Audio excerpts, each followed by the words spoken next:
Morning, guys. It's about 7 in the morning. We've got a lot less dogs, so my routine is changing a little bit now that I've cleaned house on as many dogs as I have. So now I can kind of get pointing in different directions, get ready to head to breakfast, and come back and keep packing. I got to pack and get the hay out of Dodge. All right, so those of you that are following my video streams on YouTube, you know that I will put one dog in a library. And then I will do all my videos on that dog in that library. And some of these videos, whether you realize it or not, are unlisted because I'm talking to the owner, right? A lot of the videos are videos that I put out as public so anybody can see them, right? And then sometimes I'll come back and release even an unlisted one. It depends on what the subjects are, etc. So this customer, I just answered somebody on Facebook that was saying it would be cool if you got that dog for yourself and you got into your ring sport. Well, I'm just not there right now. I'm turning a page. I'm getting out of this piece of property, and I've got to build up that other piece of property. It's going to take time, and I've got to get back on my feet with what I've got, because it's taken a lot of money to make the move and get set up over there.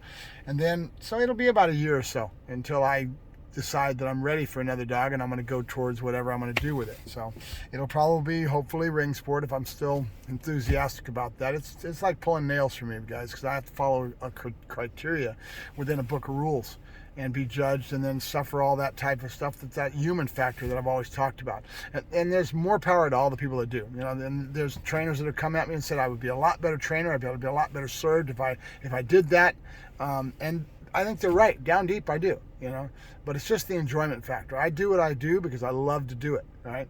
I love to work with puppies. I love to go through the transitions and the criteria that I've got built up for the product that I produce, right? I feel that that's what I'm into. It's a signature product, right? So that being the case, you know, I've got a gentleman that's going to work with me, and he's told me he will work with me on the ring sport aspect of things. That means that I've got to be coachable. I've got to be able to get beat up a little bit, and right away, I did this the last week or so, and right away he's trying to say that my dogs aren't shit, you know, and he needs to. He's got to make me coachable, right? I've got to be coachable. I've got to be humble, right? And that's a little hard for me. I mean, I'm pretty good at what I do, and I've got a large ego like most dog trainers do. If you ever get around dog trainers, every one of them thinks they're the best thing on God's green earth. We all have huge egos. It's just part of the trade. It's something that's interesting. I think it's because we have the power of molding and shaping an animal is something that puts us into that regard. It's a lot of facets within the profession that makes us a very egotistical bunch, okay? And it's just who we are. As dog trainers, I don't think I've ever met a dog trainer that doesn't have a large ego and think he's all that, right? So that being the case, it's a product of it, right? So to do ring sport and really do it well, which is what, if I do it, I want to do it well, right? I'm going to have to stumble, I'm going to have to fall, I'm going to have to go out there in the field, make a complete fool of myself. All my counterparts will be on the bench laughing at me, and this is something I'm going to have to deal with. I'm going to have to be humble, right? And that's not as an easy thing to do when you've been doing it for as many years as I've been doing it, right? So it is what it is. But I've kind of committed myself to it. I want to do it, and I want to just, you know, I think it will make me a better trainer. That's the cherry on the top. It'll make me a better trainer, right?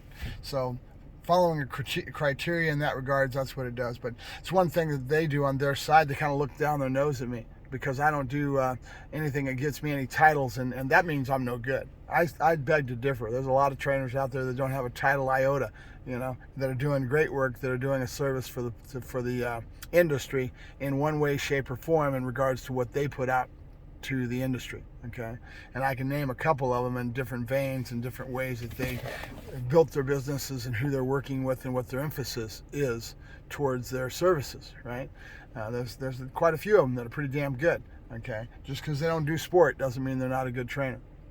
All right, so that being said, what I want to do is I've been bringing you a lot of the Dante videos, right? And I'm going to keep putting them in that library, and you guys keep watching as I go through the little transitions and what's making me jazzed. I mean, I've been really pumped on his cognition lately, how well he learns. And it's contextual. I'm now kind of changing things. I'm going to more of a corrective. He was getting in underneath the trailer, and he wants to get up on it, and that's just a bad spot for him. The gray water's coming. I've got gray water going to the ground, that kind of thing, and it's just not a good location for him to be. And so I've got to put the leash on him. Now he's chewing on the leash. right? So now I've got to go through a correction type of thing to get him to stop doing that and set up a pattern. So you have more of a negative based type of a thing, more of negative markers that are coming at him. And at his young age, you got to balance this. You got to give him the chance to learn from his behaviors so that he learns and he grows towards the positive and avoids the negative. That's kind of one of the first things you're doing when you're working with a puppy. But you don't want to come at him so hard that you squash the dog. It's all about balance, the yin and yang. And it's got to be relative to the age, the maturity of the animal that he can accept. Because an older dog, I might have a harder correction, and I might come at him a little stronger. It comes to mind that dog that just went through Toffee, right? And somebody came back and said I was being too aggressive with Toffee. I was being too hard on Toffee, and they didn't like that. Reality is Toffee was almost a 17-month-old dog. He's an older dog that's been allowed to just do everything he wants to do and wound up, and I sensed in the dog that he could take it, and so that I came at him in that way. It was just because it was a different creature, different maturity base, different thing. You've got to feel. It's in your gut that tells you what's the right answers, right? And I did a pretty good job with that dog, regardless. A lot of it's you're watching this little thing through this little screen, and you have no clue, and you don't have the years of experience I do, and I'm here on the ground, and it's my gut that's into that dog, right? I know what I'm doing. Okay, so it was a little harsher than maybe somebody that without an education can deal with. Okay, without that full base of understanding of dog training and seeing thousands of dogs come out them like I have, that they can handle. So I think it was a lesson that was well served to put out to the public in a general sense. There was nothing that I did that was overboard to the point where it was being totally abusive. There was a harsh type of a correction base that was put in, and it was needed. And that made things faster and better. And Toffee learned from it. His character grew from it. Right? He understands the rules. So it's all relative to the dog, the individual dog, and it's relative to the maturity and what's going on with the dog and who he is based on the environment that he was raised in regards to Toffee. In this regards, this dog, it's all me. I am the one that's shaping and molding his world. He only knows what I'm giving him. 8 weeks old, he just came from the litter. That was his first experience with structure. The structure of his breeder that went to work every day, came home and took him. There's a pattern there, right? And that's all that little puppy knew. And then he was starting to get weaned into food. Now now that little baby is away, and his first structural patterns I will build. And I am putting together for him, right? And so then after this, as I was telling this other gentleman that was saying that I should go out and too bad you couldn't get the puppy and go towards ring sport with him. I think it would be a waste. That dog's better than ring sport. No offense to the ring sport crowd, but I don't do sport, right? I do real. This dog is going to go to a customer that wants him for personal protection for him and his wife and the family to go down the road for a trip they're going to be taking. And they want to go across country, and he may be on the road for 2 or 3 years, and he wants a dog that's really going to give him the protection they want when they hit the road. So he knows what he wants and why he wants it, and this is what we're trying to create for him, to give him a product that can do the job and that he can have all he needs in that regards, right? He's got a lot to learn. He's got a lot to grow, and he's got a lot to do to get to that level that will qualify him to be a good handler that can handle that animal in those transitions and get on down. He's promised he's going to do that, and that's what's important. So we'll find out. So this customer, I qualified him by asking a lot of questions, getting a feel for what he wanted, and I made sure that he promised me that I could work the dog. I'm going to be able to take his first initial imprints and shape him and form him, and then I'll hand him off to Carlos in Florida. And Carlos, in my mind, is a hell of a trainer. He's got a lot of the same thing I do. We have a lot of affinity together because he was born and raised around horses on a horse farm, and me, I'm very similar. I was around horses a lot of my times on the farm, and FFA and all the things that come with it, right? Trail horses and Appaloosas, that sort of thing. When I got older, my mom got back into the horse industry, and she was doing they call it, I'm doing a brain blank now, thoroughbred agent. So she's going out there and handling the sales, and the colts come to the racetrack and handling the training that's being put on them until they get handed off to their next owner because they sell them. It's a sale, right? And so these horses come in and they go through a whole transition of being tracked, and then the buyers will go out and they'll look for their times and see the horse, and they'll decide, that's a nice horse, I want that one, right? And then they buy that one and they put it into their barns, and they start building that dog for being a racehorse, right? That's why they call it a thoroughbred agent, right? So that whole thing, going to the racetrack and hot walking horses and doing all that, was a part of what I did for a couple years. It was kind of cool. Santa Anita and Belmont and all the good stuff.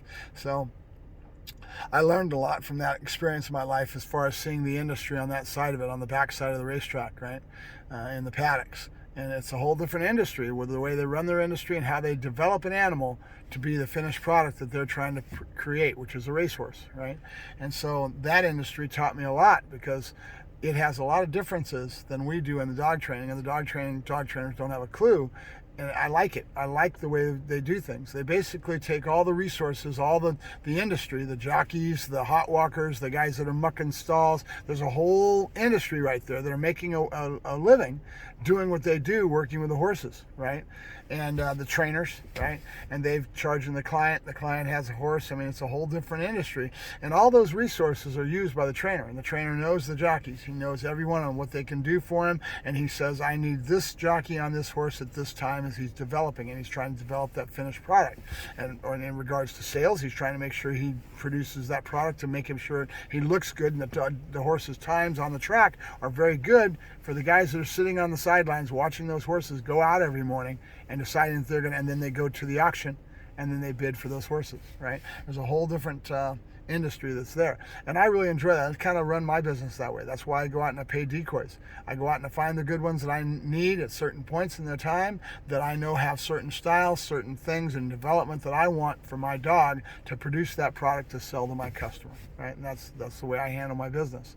I'm hoping that I can get to a point where I don't have to do that as much. I can actually hire people and teach them how to train dogs and get them working for me and actually keep them there. That would save my driving time. I'm not now paying decoys to do the work. I have them in-house, and now I can get my dogs to work to produce a product, right? That's the goal. And I think there's a couple trainers out there that are kind of thinking that way, and they've built their own castles in their own way to create that same thing. So they have decoys around them to be able to produce the product. That's the key. In the end, you got to have people to be able. It takes two to tango in this business. I can't decoy the dog if I'm handling the dog. I can handle the dog and I'm going to let somebody else decoy the dog, but he's got to have the skills, right? He's got to have the skills I need to do the job. And that takes time to train that person to get to a point where they've got the skills I need to produce that product, right? It takes two to tango. All right, so Mark Farashi, ProTech Dog Training, a little yak session, just kind of rambling a little bit. But you see where I'm at. We're going to have more of the Dante coming at you because Dante's my main dog right now because I'm doing this move, and that's the main emphasis right now is to put my hands on him and do the best job I can to him so when I turn him off to Carlos, he makes me look good. Because God forbid I'd hand off a dog to another trainer and that trainer wouldn't respect what I've done with him, right? Especially a good trainer that I respect. All right, I'll let you go. Mark Farashi, ProTech Dog Training, signing off. Bye-bye.